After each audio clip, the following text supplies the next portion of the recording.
शुरू करती हूँ अल्लाह के बाबरकत नाम से जो इंतहाई आली रुतबा और बहुत जलीलुल कदर है। सब तारीफ़ें मेरे रब्बुल इज़्ज़त के लिए हैं। सलातो सलामु अलैका या सय्यदी या रसूल अल्लाह सल्लल्लाहु अलैहि वाली वसल्लम। स्केरी उर्दू टेल्स के मोअज़्ज़ज़ नाज़रीन को अस्सलामु अलैकुम। और शुरू करते हैं आज की खौफनाक कहानी। आज की खौफनाक कहानी मेरे साथ मेरी एक लिसनर है जिन्होंने अपना नेम शेयर नहीं किया और वो अपने हॉस्टल की स्टोरी शेयर करना चाहती हैं जो कि कल रात उनके साथ एक वाक़या पेश आया। वो कहती हैं कि मैं लाहौर से आगे मेरी रिहाइश और लाहौर के ही एक हॉस्टल में मैं रहती हूँ, लेकिन मैं अपने हॉस्टल का नेम भी ऑन एयर नहीं कर सकती इसलिए कि कॉलेज की प्राइवेसी है। कहती हैं कि जिस हॉस्टल में हम लोग रहते हैं वो हॉस्टल इंतहाई असेब ज़दा और पुराना और पुरसरार है। यहाँ तक कि उस हॉस्टल में बहुत ज़्यादा कसीर तादाद में अक्सर औकात बिल्लियाँ उतरती हैं सीढ़ियों से और वो लॉन के अंदर बैठकर इकट्ठे होकर रोना शुरू कर देती हैं और हम लोग बहुत ज़्यादा डर जाते हैं। हमारी जो मेस वाली आंटी हैं वो हमें ये कहती हैं कि वो बहुत पुरानी है उधर, और वो ये कहती हैं कि बेटा आप इधर से चले जाओ, इनके रोने पर फोकस ना करो, क्योंकि ये इसी तरह आज से नहीं शुरू से करती हैं। जब भी वो कहती हैं कि कोई नया बैच आता है ना कॉलेज में और हॉस्टल में आकर रहता है तो फिर वो मखलूक इसी तरह आकर रोती है और उनको डराने की कोशिश करती है, वट एवर जो भी है। और मेरी बहन कहती हैं कि मेरे साथ भी इसी तरह हुआ और वो बहुत ज़्यादा डराती हैं।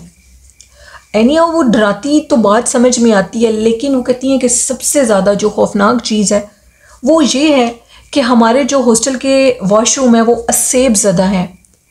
हॉस्टल में कोई ये तो नहीं है कि एक साइड पे वॉशरूम है, हॉस्टल के अंदर 4 जगहों पर मुख्तलिफ 10 से 15 वॉशरूम उन्होंने बनाए हैं और हम लोगों का हॉस्टल बहुत ज़्यादा बड़ा है।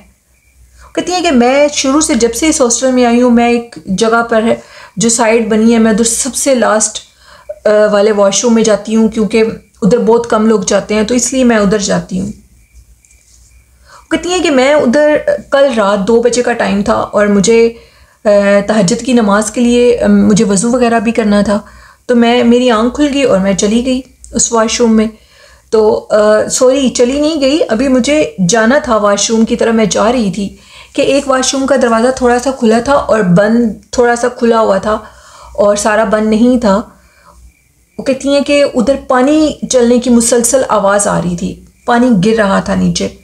कहती हैं कि मैं उसी वॉशरूम में अक्सर जाती हूँ और मैं थोड़ा आगे हुई तो मैं क्या आवाज़ सुनती हूँ कि एक मेल पर्सन की आवाज़ है और इतनी खौफनाक हुर्राने की आवाज़ है। जैसे मैं कदम आगे कर रही थी वो अपनी आवाज़ की जो वहशत थी उसको बढ़ा रहा था और मुझे वो कहते हैं कि मैं आपके लिसनर्स के साथ अब वो आवाज़ मेंशन नहीं वो साउंड कर सकती। वो कितना वहशतनाक साउंड था, जैसे कोई कुत्ता गुर्रा रहा होता है, कोई जानवर गुर्रा रहा होता है, तो वो इस तरह का साउंड था। उसको वो कहते हैं कि मुझे ऐसे लग रहा था कि जो अंदर है वो बहुत तकलीफ़ में कर्रा रहा है ऊंचा ऊंचा, और मेरे कदम बढ़ने पे वो ज़्यादा उस आवाज़ को मेंशन कर रहा था कि मैं अंदर ना आऊँ। और वो इतनी खौफनाक आवाज़ सुनकर मैं डर गई और वहाँ से भाग गई। अल्लाह ने मेरी हिफाजत की क्योंकि मैंने आयतुल कुर्सी पढ़ी और गले में कहती हैं कि मैंने कुछ हिफाजती कलाम पहनी हुई थी। बिल्कुल सुनसान बंद उस टाइम वॉशरूम थे सारे और मैं अकेली थी उधर, तो अल्लाह ही ने मुझे बचाया। वैसे तो कोई और ताकत नहीं थी उस टाइम पर जो मुझे बचा सकती, और शायद कोई और कमज़ोर दिल की लड़की होती तो वो बेहोश हो जाती, गिर जाती नीचे।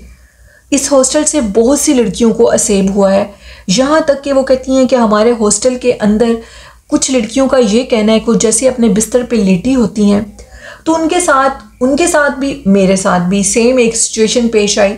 और वो सिचुएशन ये है कि एक औरत नुमा मखलूक जो कि नज़र तो नहीं आती, लेकिन उसकी सांस लेने की आवाज़ें, उसके जो नाखून हैं नुकीले वो गर्दन पे और बाजू पे ज़ोरदार तरीके से महसूस होते हैं, जैसे कुछ छुरी से किसी जगह को काट रहा हो।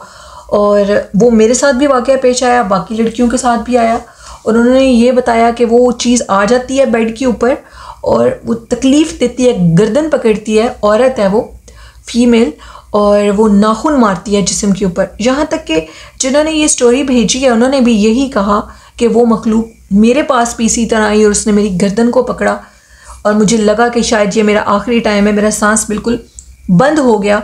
तो इसके बावजूद अल्लाह ने मुझे ताकत हिम्मत दी और मैंने दरूद इब्राहीमी का विर्द शुरू कर दिया। जैसे ही दरूद पाक मैं पढ़ती जा रही थी, वो मखलूक पीछे होती जा रही थी, इवन कि वो मुझे महसूस हुई कि मेरे बेड से हट गई है। मेरी बहन कहती हैं कि ये स्टोरी बिल्कुल हकीकत है जो कल रात पेश आई, और इस हॉस्टल के वाक़यात बिल्कुल सच है। ये बहुत कदीम, बहुत बड़ा पुरसरार हॉस्टल है हमारे कॉलेज का, जिसकी विंडो, हम सब रूम्स की विंडो एक बैक साइड पे एक ग्राउंड है वहाँ पर खुलती है। बहुत बड़ा ग्राउंड है और उधर वो विंडो खुलती है। वहाँ पर इतने दरख्त, बिल्कुल जंगल बयाबान है उस जगह पर। तो वहाँ पर वो कहते हैं कि बहुत से असेब हैं। विंडो का नोक होना रात के टाइम, ये चीज़ें आहिस्ता आहिस्ता उन्होंने हमें समझाई कि ये चीज़ें हों तो दरवाज़ा नहीं खोलना, नहीं खोलनी, और ना ही उस चीज़ की तरफ फोकस करना है। कहती हैं कि गर्मियों के मौसम में तो हम लोग एसी वगैरह चल रहे होते हैं अंदर, तो विंडो बंद होती है, कोई नहीं पता लगता। रूम में मेरे साथ मेरी 2 बहनें भी हैं, हम तीनों बहनें हैं कि हॉस्टल में। तो वो कहती हैं कि इतना महसूस नहीं होता, लेकिन नॉर्मल डेज़ में ये चीज़ बहुत ज़्यादा महसूस होती है। सर्दियों के मौसम में हर तरफ खामोशी होती है, आहट, छोटी सी आहट भी महसूस होती है। बाकी लड़कियां भी यही कहती हैं कि उनके साथ ये मामलात वॉशरूम में तो बहुत ज़्यादा पेश आते हैं, और रात के टाइम बिस्तर पे वो चीज़ महसूस होती है। यहाँ तक कि एक लड़की के ऊपर एक जिन का बसेरा इन्हीं वॉशरूम से हुआ, और उस जिन ने उसको इतनी अजियत दी कि उस लड़की को उसके वालिदैन लेने के लिए आए, और वो फिर उसको जब डॉक्टर के पास लेकर गए तो डॉक्टर भी उसको लाइलाज करार दे चुके थे। फिर एक अल्लाह वाले थे और वो बहुत ज़्यादा इबादत गुजार थे, दरूद पाक पढ़ते थे। मेरी बहन कहती हैं उनका पता लगा, उनके पास हम लेकर गए तो उन्होंने फिर इसका कोई हल निकाला और बच्ची का इलाज किया तो वो ठीक हुई। और आज भी वो लड़की डरती है इन वाशरूम में जाते हुए। और ये वहाँ की स्टोरीज़ हैं। बहुत शुक्रिया आपका अपनी खौफनाक कहानी शेयर करने के लिए। बढ़ते हैं आज की लास्ट खौफनाक कहानी की तरफ। ये खौफनाक कहानी निमल ने शेयर किया है कराची से। निमल कहती हैं कि हम लोगों की जो गली है वो बड़ी कराची की कदीम तरीन वो जगह है जहाँ पर हम लोग रहते हैं। उन्होंने कोई नेम भी शेयर किया जो कि अब मुझे मेरे जहन में नहीं आ रहा है। सॉरी निमल, मुझे नहीं याद आ रहा। तो निमल कहती हैं हम लोग जिस इलाके में रहते हैं बहुत पुरसरार पुराना इलाका है कराची का, खासा पुराना कदीम इलाका। और उस इलाके की सबसे बड़ी बात ये है कि वहाँ पर एक बात सुनने को मिलती है जो कि हमने तो नहीं, लेकिन हमारे बड़ों ने इस चीज़ को देखा। कहते हैं कि आज से 40-50 साल पहले वहाँ का एक कदीम घर है जो कि मस्मार हो चुका है। उसके दरवाजे तो आगे लगे हैं लेकिन उसके अंदर से छतें गिर चुकी हैं।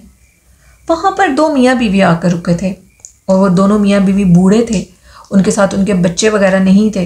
खासे पुरसरार किस्म के वो दोनों मियाँ बीवी थे। मोहल्ले में उनके आना जाना बहुत कम था। वो हुलिये से बहुत गरीब लगते थे।